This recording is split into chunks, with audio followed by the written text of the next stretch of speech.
WWE WrestleMania 41 Night 1 results, an all-time classic, shocking ending to this one. It was CM Punk, it was Roman Reigns, it was Seth Rollins in the freaking main event. Everyone had their questions.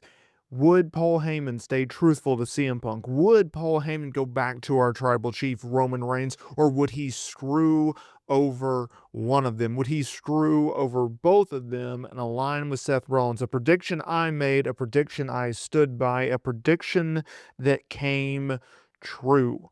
This was classic storytelling. This was pro wrestling. Seth Rollins, Paul Heyman, the alignment, the alliance, the duo in which you never thought you needed, a duo in which we always needed, the ultimate swerve, the ultimate betrayal, not once but twice in the same manner. It was Paul Heyman who agonizingly watched this main event. It was Paul Heyman who went to ringside, grabbed a steel chair, and made the ultimate decision. Do I help CM Punk or do I help Roman Reigns? And at first he helped CM Punk. He gave him the chair only to hit him with a low blow, shocking fans everywhere, only to then turn to our tribal chief Roman Reigns, tease that he was coming back to his tribal chief, that he acknowledged his tribal chief, only to do the exact same manner and hit a low blow to Roman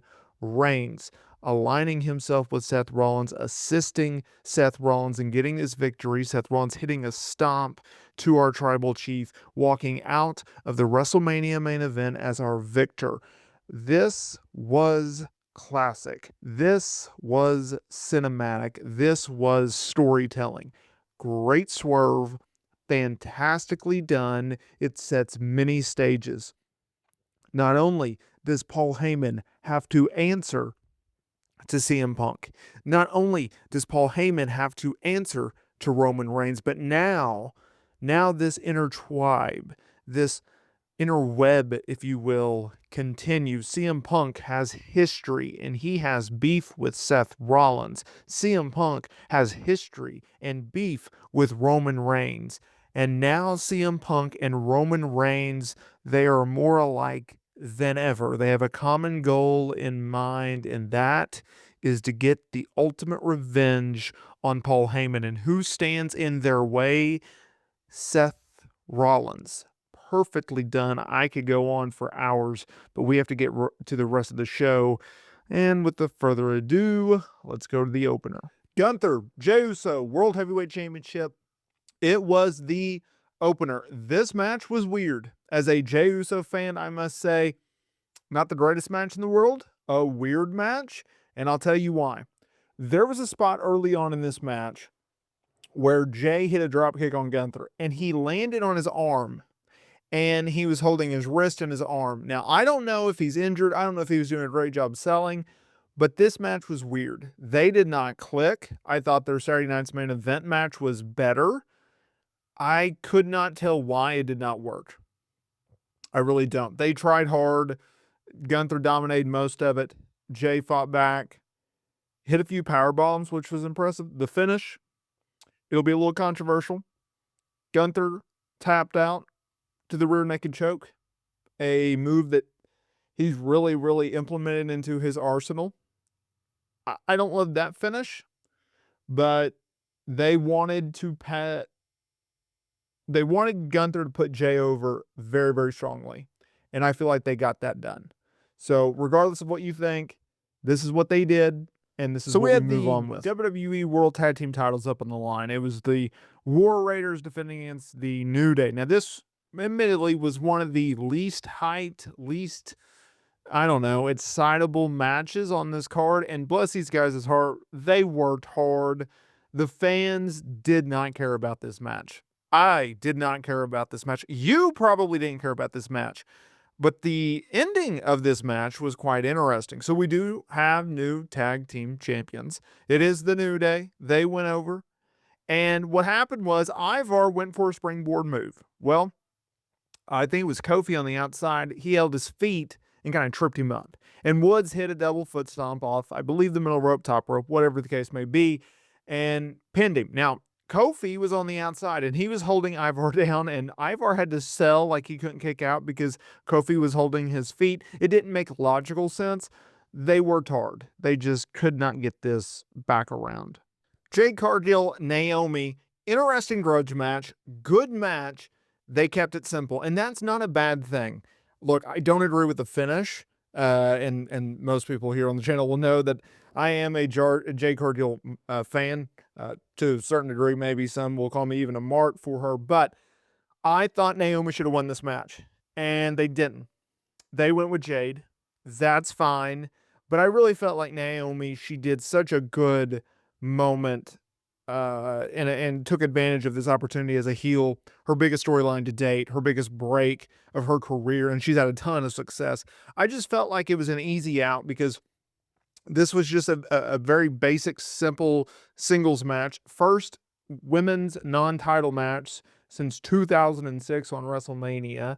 And you could have just had Naomi get the win and get her a big win. And then you can rematch it at, say, Backlash or, SmackDown or whenever you want to do it. Do some type of stipulation. And then Jade can get her ultimate revenge as a babyface. Because now, where do we go from here? I mean, I guess you could go shoot an angle on Friday's SmackDown and go, hey, Naomi attacks her or she tries to talk her way into a rematch. I don't know how you necessarily get there, but I just felt like they missed out on an opportunity, and I thought that they could have done a lot better. They put the title on Jacob Fatu as Jacob Fatu challenged and successfully dethroned LA Knight for the United States Championship. This match was really, really fun. Once again, it was simple. It was to the point. At one point, Jacob Fatu went for a moonsault springboard, and LA Knight caught him with a BFT for a near fall. That was really, really good. In the end, it was Jacob Fatu hitting a moonsault on the Megastar and ending his reign. I was actually surprised that they put the United States Championship on Jacob Fatu, but I'm surprised in a good way. I am a huge fan of LA Knight, and I think he has a lot of potential, but I felt like this was Jacob Fatu's moment. LA Knight had a fine second run as United States champion, but it was Jacob Fatu's time. He has earned this shot, and he's going to be a top star for them for years to come. LA Knight gets to move on and do something else, and this is more of a huge win for Jacob Fatu than necessarily the greatest of moments for LA Knight. LA Knight's fine. This was Jacob Fatu's moment, and I agree with the title change. So we had Rey Fenix replace Rey Mysterio. Rey Mysterio got injured on Friday night during SmackDown, and they had Rey Fenix replace him. El Grande Americano, which is aka Chad Gable, he took on Rey Fenix. Rey Fenix put over Chad Gable. That is not a shocker. Now, WWE acquired AAA, which I'm not thrilled about because it's one less promotion, wrestlers can go to and work for. They're doing Worlds Collide on June 7th. WWE had Vikingo, which is Triple H's biggest star, one of their biggest stars at ringside. He got involved before the match. He got into a shoving match with Chad. He ended up head kicking Chad. After the match, he checked on Ray. Vikingo was going to sign with WWE. They will eventually shut down AAA. So it'll be very interesting. But yeah, it was fine for what it was.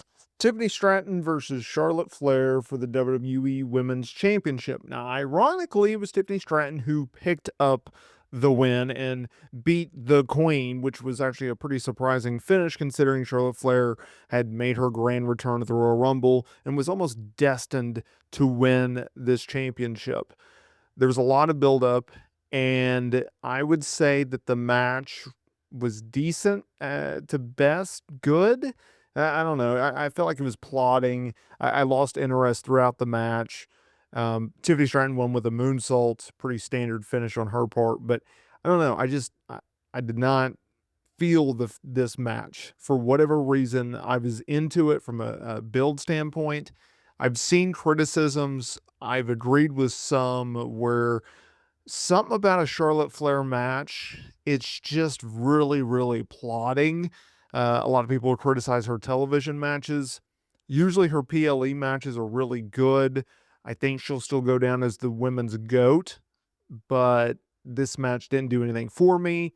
I think the fact that they kept the title on Tiffany was a great option and a great decision. It helps Tiffany way more than Charlotte Flair by holding the championship. Michael Cole said on commentary after this match that Tiffany Stratton may go on and have a Charlotte Flair-esque type career. I think that is factual. I think she is going to be a huge star for them. She's only 25. She has a ton of potential in this business. And I think WWE is in great hands with Tiffany Stratton and the Women's Championship. Now, where do they go from here? We will see. But I was very surprised that they went with Tiffany Stratton in this match. But I ultimately think that they made the right decision by keeping the strap on Tiffany Stratton.